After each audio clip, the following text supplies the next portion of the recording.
السلام علیکم ورحمۃ اللہ وبرکاتہ۔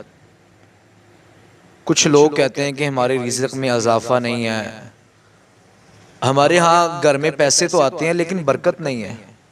ان کے لیے مجرب دعا لے کے آیا ہوں۔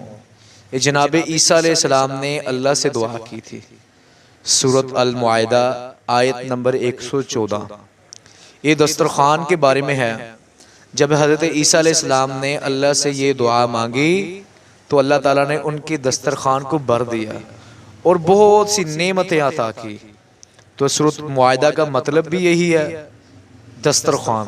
آپ کے گھر میں مہمان آئے تو اس کی اچھی طرح سے خدمت کریں اور اس آیت کو زیادہ سے زیادہ پڑھیں اور ساتھ میں استغفر اللہ کی تسبیح کثرت کے ساتھ کریں، اور جو آپ کے اندر گناہ ہے یا غلطی ہے اس سے بچ جائیں، پرہیز کریں۔